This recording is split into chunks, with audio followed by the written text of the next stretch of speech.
Hello, કેમ છો બધા? હું doctor Twisha Kalaria, oral medicine and radiologist, consultant dentist at city dental hospital. તમારું બધાનું હાર્દિક સ્વાગત કરું છું. બધા મજામાં હશો ને અને સ્માઇલ પણ કરતા હશો, રાઈટ? તો આજે આપણી સાથે છે guest doctor Maulik sir. Maulik sir civil hospital ગોંડલમાં ડિપાર્ટમેન્ટ ઓફ ફિઝિયોથેરાપિસ્ટમાં ફિઝિયોથેરાપિસ્ટ ડૉક્ટર તરીકે ઇન્ચાર્જ સંભાળે છે. તો સર, તમે તમારો થોડો ઇન્ટ્રો આપીશો? ચોક્કસ મેડમ. મારું નામ છે ડૉક્ટર મૌલિક શાહ અને હું એક ફિઝિયોથેરાપિસ્ટ છું. હાલમાં હું ડિપાર્ટમેન્ટ ઇન્ચાર્જ તરીકે સિવિલ હોસ્પિટલ ગોંડલ ખાતે કાર્યરત છું અને છેલ્લા 9 વર્ષથી હું ગોંડલ ખાતે પોસ્ટેડ છું. અને સૌપ્રથમ તો હું સિટી ડેન્ટલ હોસ્પિટલનો ખૂબ જ આભારી છું કે એ લોકોએ મને આજે પોડકાસ્ટ માટે આવકાર્યો છે. Thank you. ઓકે, તો આજે વાત એક દાંતની પોડકાસ્ટમાં આજનો આપનો ટોપિક છે pain to performance, key to a pain free life. તો ફર્સ્ટ ક્વેશ્ચન સર એ છે કે what are some of the most common issues people come to with? જી મેડમ, ચોક્કસપણે કહીશ. આમ મેડમ જોવા જઈએ ને તો આજે આપણા પરિવારમાં જોઈએ તો આપણે આજુબાજુમાં જોઈએ તો 10માંથી 9 માણસને પેઇનની એક દુખાવાની ફરિયાદ હશે જ. પણ જો કોમનલી આપણે જોઈતા હોઈએ તો એ સાંધાના દુખાવા યા તો અમે મસ્ક્યુલોસ્કેલેટલ પેઇન જેને કહેતા હોઈએ, એમાં જો સૌથી વધારે પ્રિવેલન્સ અમે કહેતા હોઈએ તો એ લો બેક પેઇન એટલે કે કમરનો દુખાવો. આ પછી આવે છે ઘૂંટણનો દુખાવો પ્લસ ગરદનનો દુખાવો. આ બધી જ વસ્તુ એવી થઈ કે જે એજિંગ પ્રોસેસ સાથે એટલે કે જેમ જેમ માણસની ઉંમર થશે એમ ઇનેવિટેબલ છે, અનિવાર્ય છે, ક્યારેક ક્યારેક એ માણસને હેરાન કરવાની જ છે. પણ આની સાથે સાથે જેમ જેમ હવે ટેકનોલોજીનો વ્યાપ વધતો જાય છે, જેમ કોમ્પ્યુટર્સનો વ્યાપ વધે છે, મોબાઈલનો યુઝ વધતો જાય છે, એમ ગરદન અને કમરના દુખાવાનું પ્રમાણ કંઈક અંશે વધતું જાય છે. ને એવું જ નહીં કે ખાલી એજેડ એટલે કે વૃદ્ધોમાં જ, પણ યુવાઓમાં અને બાળકોમાં આ દુખાવાનું પ્રમાણ ખૂબ જ વધતું જાય છે.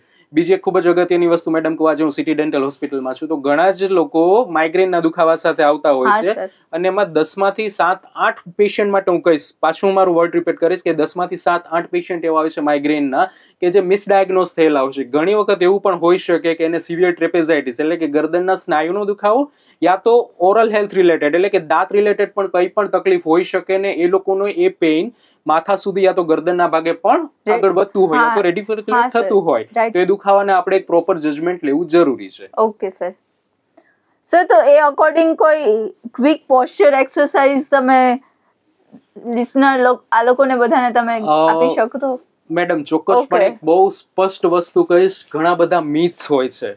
મિથ્સ મીન્સ કે કોઈ એવી એક્સરસાઇઝ કે જે બધા કરી શકે. આજે આપ સૌને એક સ્પષ્ટપણે વસ્તુ કહું કે મારા કપડાનું માપ, મેડમના કપડાનું માપ, તમારા બધાનું માપ કંઈક અલગ હશે. તો આજે એક જણાની એક્સરસાઇઝ બીજાને લાગુ પડે દર વખતે એવી જરૂર ન હોય. હંમેશા અમારું એક પ્રાયોરિટી એવી હોય કે કોઈ પણ પેશન્ટ યા તો એવું નહીં કહું કે પેશન્ટ, આજે કોઈ નોર્મલ વ્યક્તિ છે એને પ્રિવેન્શન માટે એટલે કે દુખાવો થાય જ નહીં એના માટે પણ જો આગળ વધવું છે તો સૌ પ્રથમ એને પોતાના નજીકના કોઈ પણ ક્વોલિફાઈડ ફિઝિયોથેરાપિસ્ટ હોય એને કન્સલ્ટ કરવું જોઈએ. એને પોતાનું એક અસેસમેન્ટ પ્રોપર કરાવી લેવું જોઈએ અને એને એના પોસ્ચર રિગાર્ડિંગ શું એક્સરસાઇઝની જરૂરિયાત છે એ જે તે ક્વોલિફાઈડ ફિઝિયોથેરાપિસ્ટ પાસેથી સમજવું જોઈએ ને પછી એને ફોલો કરવું જોઈએ. આજે અનફોર્ચ્યુનેટલી એવું થતું હોય છે કે આપણે યુટ્યુબ થ્રુ યા તો કોઈ ચેનલ્સને જોઈને કે બધા એક કોમન પ્રોટોકોલ ફોલો કરતા હોય છે અને ઘણી વખત એના કારણે એવું પણ થાય છે કે એની તકલીફ ઘટવાના બદલે ખરેખર દુખાવો વધી જતો હોય છે યા તો ઘણી વખત કોઈ પેથોલોજી ન હોય તો એ પેથોલોજી ડેવલપ કરી લેતા હોય છે. તો અમારું ખાસ અંગત આપ બધાને સજેશન છે કે અગર આપ આપની હેલ્થ માટે અવેર છો, આપના પોસ્ચર માટે અવેર છો, તો એવું આપે કરવું જોઈએ કે આપ આપના નજીકના ફિઝિયોથેરાપિસ્ટને મળો, તમારું એક ડિટેલ અસેસમેન્ટ કરાવો અને પછી તમારો એક્સરસાઇઝ પ્રોટોકોલ એની પાસે ડિઝાઇન કરાવડાવો. Okay sir. સર, બીજો ક્વેશ્ચન એક એવો છે કે ઘણા લોકો એવું કહે છે કે ક્રોનિક પેઇન અવોઇડ કરે છે, એના લીધે ક્રોનિક પેઇન હોય તો ફિઝિયોથેરાપીમાં જવાનું કે એ ન જવાય. જી મેડમ. તો એને લીધે કઈ તમે એવું કહી શકો કે એ બેક પેઇન ક્રોનિક જે છે એના માટે કોઈ રૂટીન એક્સરસાઇઝ કે કોઈ એના રિલેટેડ ડાયટ પ્લાન કે એ અકોર્ડિંગ? ઓકે, ચોક્કસ. અનફોર્ચ્યુનેટલી વેસ્ટર્ન કન્ટ્રીઝમાં તો એવું છે મેડમ કે prevention is better than cure. ટૂંકમાં લોકો પોતાને કમરનો કે ગરદનનો દુખાવો થાય જ નહીં એના માટેની કેર કરતા હોય છે. ઓકે. પણ અનફોર્ચ્યુનેટલી ઇન્ડિયામાં હવે લોકોની સહનશક્તિ બહુ સારી છે એવું કહ્યું, આ તો પોતાના હેલ્થ માટે લોકો અવેર જ નથી એવું કહ્યો. એ લોકોને જ્યારે પોતાનો દુખાવો ખૂબ જ વધી જાય ત્યારે એ લોકો ટર્ન અપ આપણી પાસે થતા હોય છે. હવે ક્રોનિક એટલે જનરલી અમે એવું ગણીએ કે 3 મહિનાથી વધારે દુખાવો હોય તો એને અમે ક્રોનિકની ડેફિનેશનમાં મૂકતા હોઈએ. અને લગભગ અમારી પાસે જેટલા પેશન્ટ્સ આવે છે આ બધા પેશન્ટ્સ એવા જ હોય છે કે જેને 3 મહિનાથી વધારે એટલે 6 મહિના, 12 મહિના, 2 વર્ષથી દુખાવો હોય પણ એને એની ત્યારે પ્રોપર કાળજી ન લીધી હોય, પણ દુખાવો જ્યારે અસહ્ય થાય ત્યારે એ લોકો ટર્ન અપ થતા હશે. અગેન હું મારી પાછી એ જ વાત રિપીટ કરીશ, બેક પેઇન હોય તો એના મલ્ટિપલ રીઝન્સ હોઈ શકે, એના ઘણા બધા ડાયગ્નોસિસ હોઈ શકે.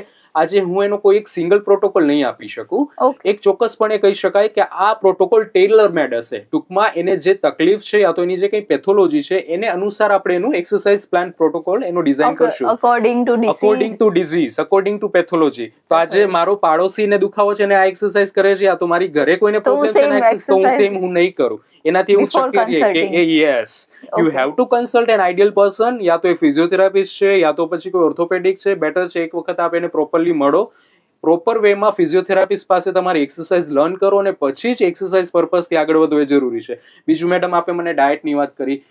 અગેન સૌથી મોટું અમે કોઈ વસ્તુ ફીલ કરીએ છીએ તો is a lacking of proper hydration. આજે મેડમ દિવસનું 2 થી 2.5 litre water intake it is a must, એ ખૂબ જ જરૂરી છે. જો તમે પ્રોપર વોટર ઇન્ટેક નથી કરતા તો તમારા મસલ સ્ટીફ થવાના જ છે. અને અનફોર્ચ્યુનેટલી આપણા બધા કોમનલી જોવા મળે છે કે આપણે આપણા કામના કારણે યા તો બીજી કંઈક અગવડતાઓના કારણે પ્રોપર વોટર ઇન્ટેક નથી કરતા. તો આ સ્નાયુના દુખાવાને અવોઇડ કરવાનો સૌથી કોમન એક તો હું આપને ઇલાજ સચોટ કરું છું એ છે કે તમે પૂરતું પાણી પીઓ 2 થી 2.5 લીટર. પ્લસ આપણા ડાયટમાં પ્રોપર ફાઇબર્સ, કેલ્શિયમ અને પ્રોટીન આ 3 વસ્તુઓ ભરપૂર માત્રામાં હોવી જોઈએ. એ તમારી ડાયટમાં રુચિ શું છે એ પ્રમાણે તમે એને કોઈ પણ સારા ડાયટિશિયનને કન્સલ્ટ કરીને યા તો તમારા નોલેજ ઉપરથી નક્કી કરી શકો. પ્લસ B12 અગેન એ ખૂબ જ જરૂરી છે તમારા સ્નાયુઓ માટે, તમારા ચેતાતંતુ માટે અને તમારા દુખાવાને હળવા કરવા માટે પણ.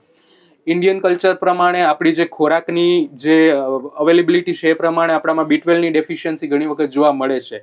તો રૂટીન લેવલે B12 નું પ્રોપર પ્રમાણ શરીરમાં જળવાઈ રહે એ ખૂબ જ જરૂરી છે. તો મારા મેઇન 3 આ કન્સર્ન રહેશે: calcium, protein, vitamin B12 plus પૂરતો water intake. Okay sir. Sir mostly બધાને એવી બિલીફ હોય છે કે ઓલ પીપલ જ ફિઝિયોથેરાપિસ્ટ માટે જાય, અને તો એ અકોર્ડિંગ તમારું શું કહેવું છે? ના મેડમ, અત્યારની જે ફિઝિયોથેરાપીનું ડેવલપમેન્ટ છે યા તો ટ્રુલી કહું તો છેલ્લા 2 દાયકામાં જે ફિઝિયોથેરાપી લેવલે જે કંઈ ડેવલપમેન્ટ આવ્યું છે એ પ્રમાણે કહું તો પીડિયાટ્રિક ટુ જેરિયાટ્રિક, ટૂંકમાં બાળકોથી લઈને વૃદ્ધોને દરેકને કંઈક અને કંઈક વસ્તુ માટે ફિઝિયોથેરાપીની જરૂર પડવાની જ છે. એઝ ફોર એક્ઝામ્પલ હું તમને કહું તો બાળક છે એને સ્પોર્ટ્સમાં આગળ વધવું છે તો એને સારા ફિઝિયોથેરાપિસ્ટની જરૂર પડશે.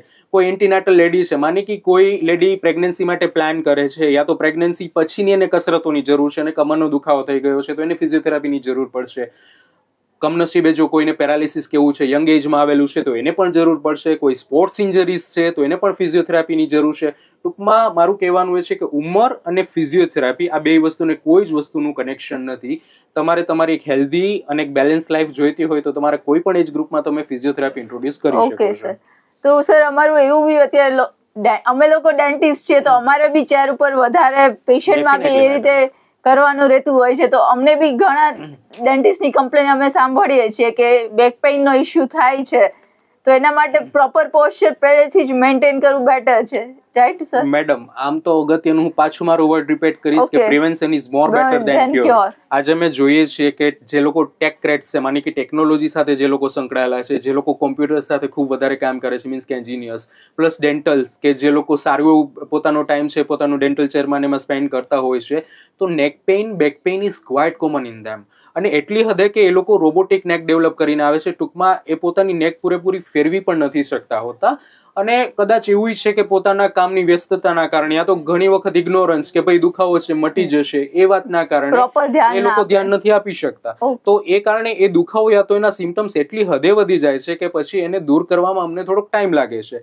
તો પહેલું મારું અગત્યનું એ સજેશન છે કે જ્યારે તમને આવી કોઈ પણ ફીલ આવે છે તો તાત્કાલિક પહેલા તો નિકાલ કરવાનું તમે એક તૈયારી કરો.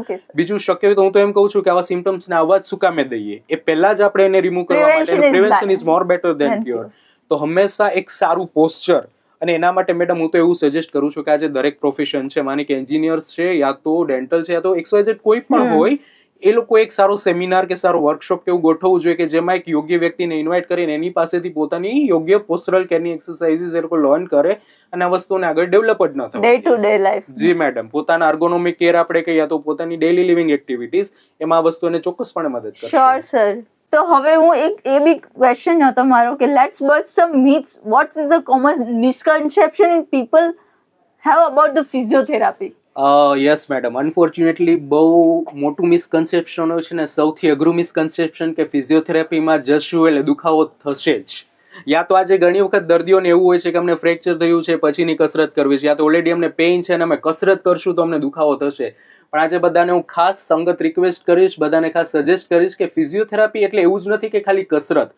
ફિઝિયોથેરાપીમાં અમારી પાસે અલગ અલગ ઇલેક્ટ્રોનિક મોડાલિટીઝ હોય છે, અમુક મશીન બેઝ ટ્રીટમેન્ટ હોય છે. તો હંમેશા અમારો પહેલો ગોલ એ રહે છે કે તમે પહેલા એ મશીનથી દર્દીનું દુખાવો ઓછો કરો, યા તો એનો સોજો ઓછો કરો, અને એક Okay. વખત એનો દુખાવો, એનું પેઇન ઓછો થાય પછી જ અમે એક્સરસાઇઝમાં જમ્પ કરશું. એટલે આજે હું બધા જ પ્રેક્ટિશનર્સને, પછી જનરલ પ્રેક્ટિશનર્સ હોય, ઓર્થોપેડિશિયન્સ હોય, યા તો અમારા કોઈ પણ બીજા તબીબી મિત્રો હોય, બધાને ખાસ એક અંગત રિક્વેસ્ટ કરીશ કે આજે તમે ફિઝિયોથેરાપીમાં તમારા પેશન્ટને રિફર કરો છો તો એમાં જરાય અચકાવ નહીં. તમારા દર્દીનો દુખાવો ક્યારે એમાં વધશે નહીં, એ ચોક્કસપણે હું કહી શકીશ. બીજું સૌથી મોટું મિથ, ઘણી વખત દર્દીઓને એવું હોય છે કે ફિઝિયોથેરાપિસ્ટ પાસે અમે સીધા ડાયરેક્ટ રેફરન્સથી જઈ શકીએ કે નહીં. તો આજની પ્રેક્ટિસ છે, આજના જે કાયદાઓ છે એ હવે જોગવાઈ છે કે તમને આજે કોઈ પણ તકલીફ છે તો તમે તમારા ફિઝિયોથેરાપિસ્ટને એક ડાયરેક્ટ રેફરન્સથી પણ મળી શકો છો. એ ચોક્કસપણે તમને જે જરૂર હશે એ ડોક્ટરને રિફર કરશે, યા તો જો પોતાનાથી જે મેનેજેબલ હશે તો પોતાના લેવલે પણ ટ્રીટમેન્ટ કરી શકશે. Okay sir, thank you sir for sharing this you, informative madam. Knowledge with us. તો ચાલો ફ્રેન્ડ્સ, હવે આપણે ફરી મળીશું વાત એક દાંતની પોડકાસ્ટમાં next Saturday. Thank you, bye, take thank you care. Everyone.